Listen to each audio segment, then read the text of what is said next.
Here we are, Southern Perfection grass seed review. I think this is part 4. It's been 1 month and 1 day since I planted this grass seed. It's been about 2 weeks since I did a review, and all I got to say is that not much has changed. I was warned that this was a very slow grow type grass cultivar, or slow grow blend, which would be perfect for my adverse conditions with the dense shade and the fact that I live in central North Carolina in the transition zone, which is good for both warm and cool season grasses, but at the same time, under adverse conditions, it could be the worst of both worlds. So that's why I'm trying out this kind of seed. They told me don't even think about cutting before 1 month. And I have to say that if you're going to plant this kind of seed, you got to be patient.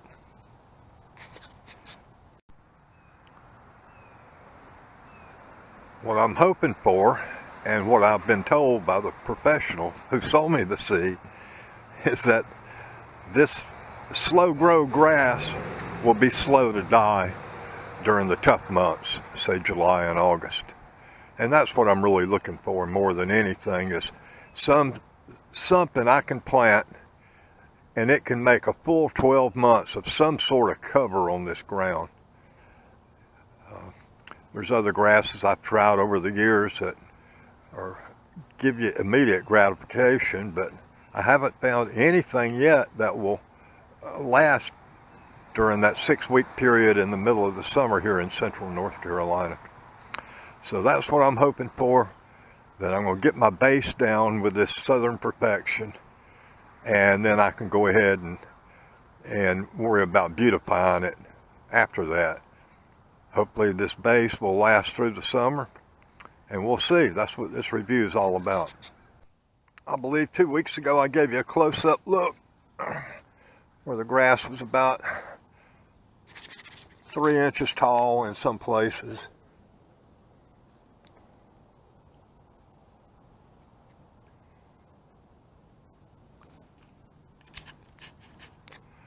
I'd say not much has changed, except I am getting more grass. There's a lot of grasses, you know, 1/2 inch long, 1 inch long.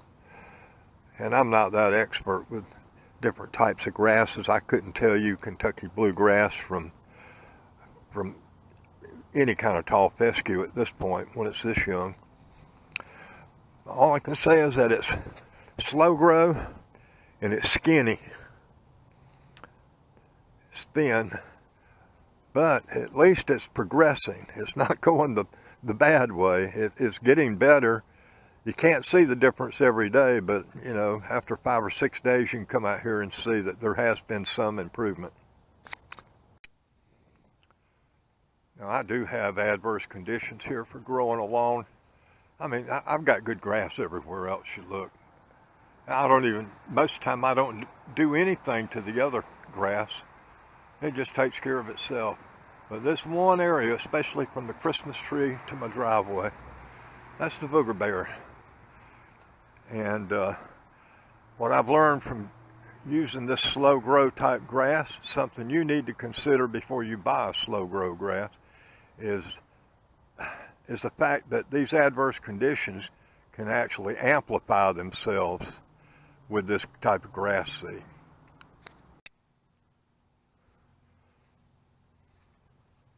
The most obvious problem would be leaves.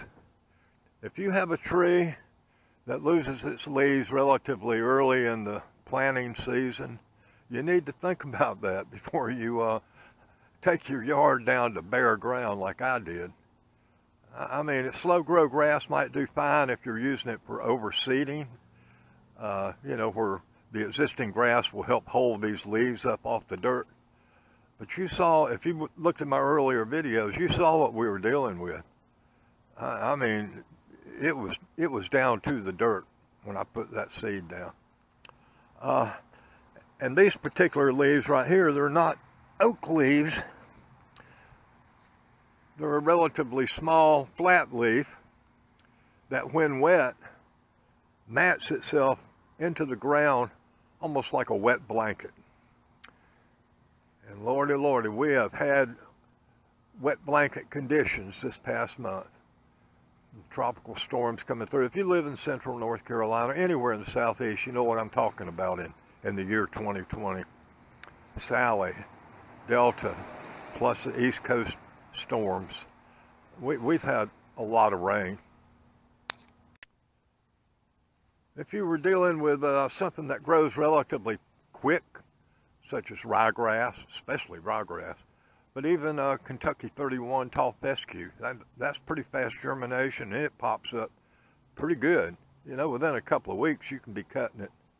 Here it is a month on this stuff, and I haven't even thought about getting my lawnmower out. So meanwhile, every time it rains, these leaves just get packed down tighter and tighter. If they were big, wide oak leaves and it was dry conditions, I wouldn't mind coming out here with my electric leaf blower on low or something where I'm not disturbing, you know, new growth or grass seed that hadn't germinated, and maybe do something with some of these leaves, maybe even lightly rake it. But this has been an impossible mission here. And this is the third day of sunny weather coming up this morning, and I can see my leaves actually starting to curl. Plus the grass is getting long enough that it's kind of raising a lot of them up off the ground. But this is an issue. Wet leaves. Keep that in mind before you decide what kind of seed you want to plant in that sort of condition if you have a yard like mine. It's just about sunrise here in North Carolina, and my main road out here actually goes nowhere. It's just like a shortcut that some people know about.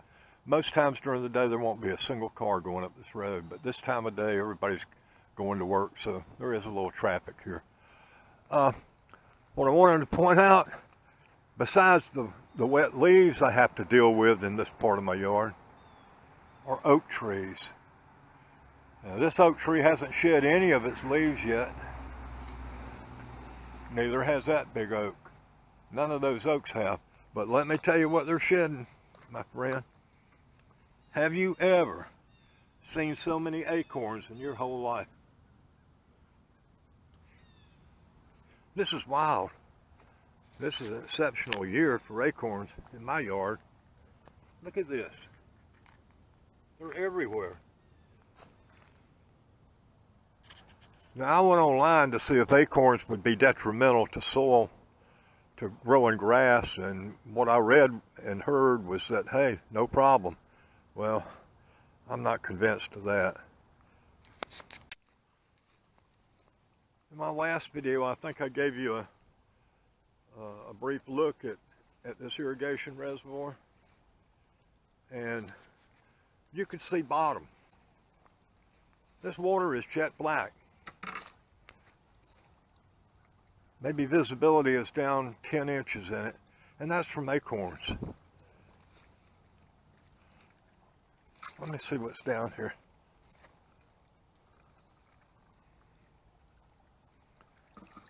Acorns.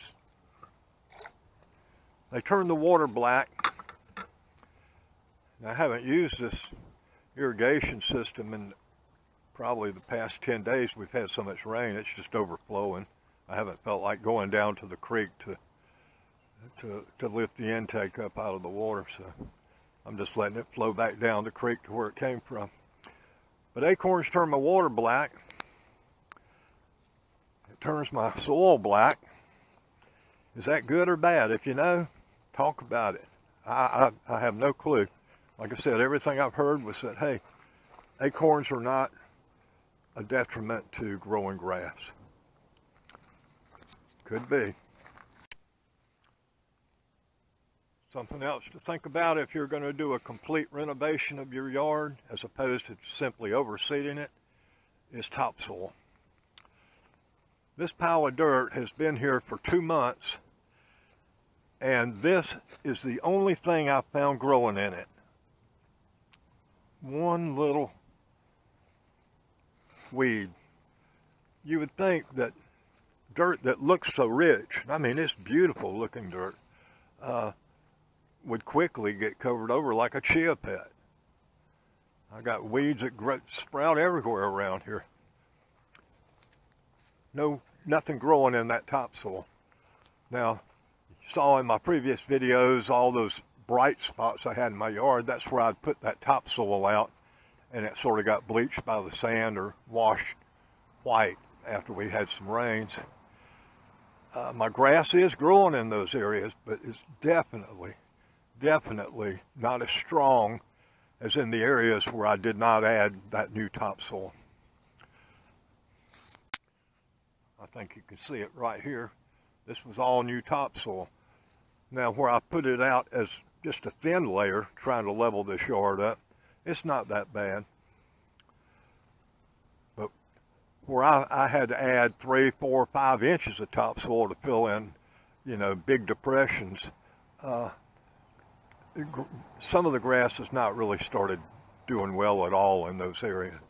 So if you buy topsoil, if I had to do it again, before I laid this topsoil out, I would have probably mixed something with it, you know, some sort of potting soil. Even though I did put some peat moss on top of some of that new soil down there and it worked great, I think next time I would throw my topsoil into a wheelbarrow and mix in some peat moss or something that's rich in nutrients to give it a kickstart. The other adverse condition I want to caution you about if you're doing a complete renovation is erosion. You know, for cool season grasses, fall is the best time to plant. But if you live in the southeast or, you know, anywhere in the south, you can be affected by hurricanes and tropical storms. This is the height of the hurricane season right now. You can see what's happened here. I've had so much erosion. In fact, in the last video, I showed you where I had seed actually piled up right in this area here.